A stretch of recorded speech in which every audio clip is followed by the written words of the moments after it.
Hello viewers, welcome to the another session of our Physio TV. Myself, Dr. Pratiksha, President of Sancheti Institute for Orthopaedic and Rehabilitation, College of Physiotherapy. So today, my topic for session is motor control exercises. I will be sharing my screen. So motor control exercises. Objectives of today's session would be introduction about motor control exercises, rationally, exercise mechanics and progression, evidence from the trials, and comparative effectiveness and future directions. So, introduction. Motor control exercises represent a targeted approach in physiotherapy for restoring neuromuscular control of deep spinal stabilizer muscles, particularly in chronic low back pain patients.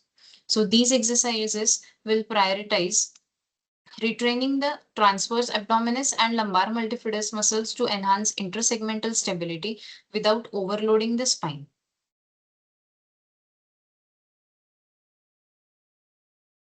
Rationally for the exercises would be chronic low back pain alters trunk muscle activation patterns. So there will be delayed onset of the deep stabilizer muscles like transverse abdominis and multifidus muscles. And there will be preferential recruitment of superficial muscles such as obliques and erector spinae. So here is the mechanism of low back pain. So pain-free individuals, there will be activation of transverse abdominis prior to the limb movements. So this is called as feed-forward mechanism, and it will be lost in low back pain patients. So it will lead to instability and recurrence of the low back pain. So the above figure explains about the postural control and it distinguishes between feed forward mechanism and feedback mechanism during the voluntary limb movements that could disrupt the balance. So the core components of it is central command triggers limb movements, creating a postural disturbance that shifts the body center of mass. Postural adjustments counters this via postural activation to pressure balance. So feed forward mechanism is there will be predictive adjustments anticipated to the anticipate disturbance from planned actions, and it will rely on interval models of the body, dynamics and prior experience. So this predictive control minimizes delays in stabilization. And the feedback mechanism will be there will be reactive responses. It will address unexpected perturbations via sensory feedback from proprioception, vision, and vestibular inputs. So, people with low back pain have poor control and coordination of the trunk muscle that results in control of movement and stability of the spine that is less than the optimal. So motor control exercises uses a motor learning approach to re-establish normal control of the deep spinal muscles and then to coordinate the entire trunk muscle system during functional tasks. This treatment is expected to work best in those who have impaired control of spinal muscles and in particular the deep muscles of the spine. So exercise mechanics and progression. In motor control exercises, there is the first phase is the initial phase. So in this phase, we will promote independent contraction of the deep stabilizing muscles, the muscles which are transverse abdominis and multifidus via pelvic floor contraction and inducing co-contraction of the muscles. And in that, breathing control would be we will instruct patient to maintain resting tidal volumes during deep trunk activation maneuvers. And progression criteria would be advance from static tasks to dynamic tasks. Like from static, only the co-contraction of the muscles, and in dynamic, we will include the limb movements. So once the patient is has mastered the static task, we will move on to dynamic task. Then therapist role would be we will be giving positive feedback on exercise performance. Like patient is whether the patient is recruiting the particular muscle correctly or not, and also we will reduce further progression. We will reduce prompting as the patient gain the skills. So objective assessment would be we will measure the transverse abdominis recruitment via palpation and visual checks to reduce the superficial trunk muscles overactivity in static and dynamic tasks.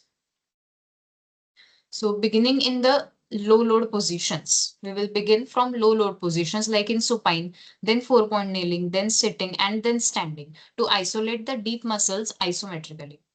For transverse abdominis, we will cue a gentle draw in manner of the lower abdomen below the umbilicus, creating 1 to 2 centimeters inward movement without pelvic tilting or breath holding.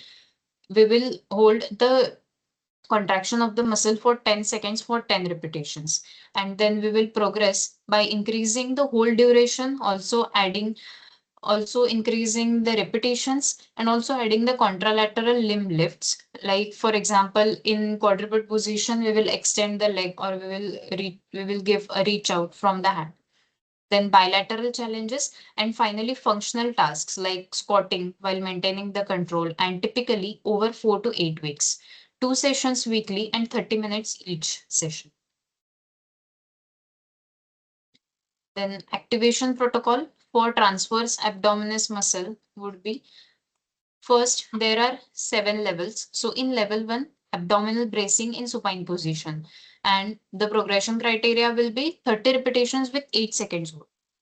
If the patient is able to do 30 repetitions with 8 seconds hold, then we will move on to the level 2, that is bracing with heel slides. Here also patient will perform 20 repetitions with 8 seconds hold.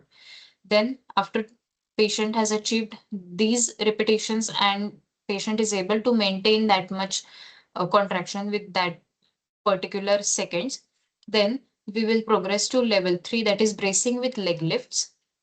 That is also for 20 repetitions with 8 seconds hold.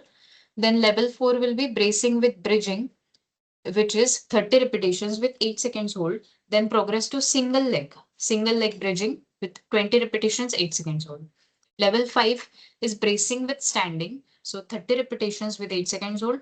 Level 6 is bracing with standing with rowing exercises. So 30 repetitions with 8 second hold. And level 7 will be bracing with walking.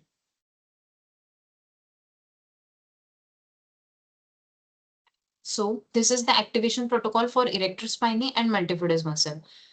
It will be done in quadruped position with arm lifting with bracing of the abdomen.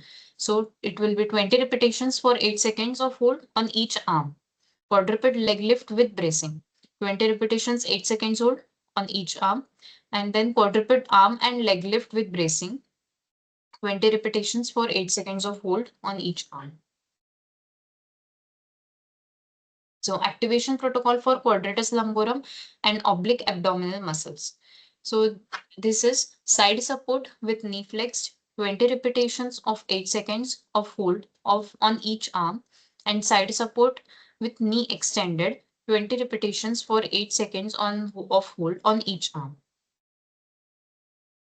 So these are some exercises of motor control.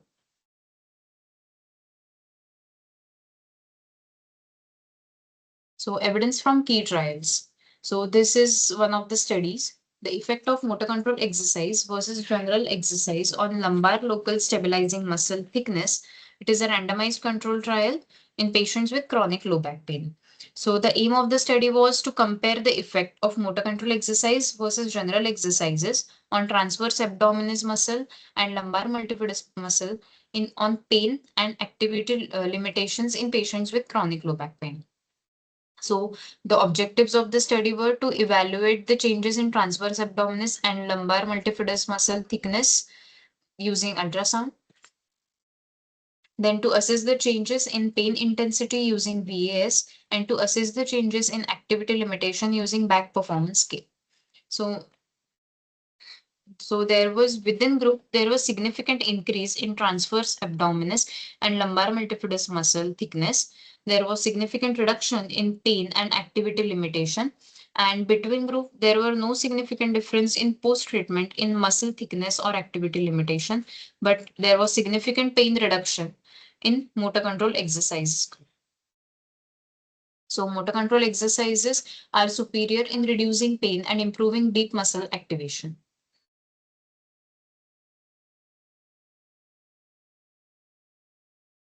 Systematic reviews and meta-analysis. So a 2022 meta-analysis of 13 RCTs affirmed motor control enhances transversus abdominis contraction ratio and reduces short-term pain versus other exercises, though resting thickness changes require more than 12 weeks. In 2016, Cochrane review rated evidence low moderate motor control beats minimal intervention long term and exercise plus modalities short term, equaling to manual therapy. In 2023, study noted sustained multifidus hypertrophy and pain relief up to 6 months and post-intervention limitations for modest effects and best for non-specific low back pain without red flag or instability. So comparative effectiveness and future directions.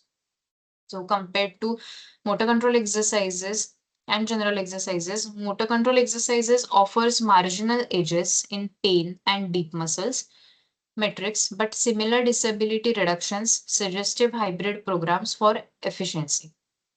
Emerging research explores EMG biofeedback or virtual reality for the precision, and long-term RCT is needed for subgroups, example older adults and post-surgical, with biomarkers like muscle onset timing via fine wire EMG. In evidence-based rehab, position motor control as first line for motor impaired low back pain, titrating to your patient for profile for optimized outcomes. I would like to thank Dr. Parag Sancheti sir, Manisha Sangvi ma'am, and Dr. Radha Bhattad ma'am and Physio TV team for giving me this opportunity. Thank you.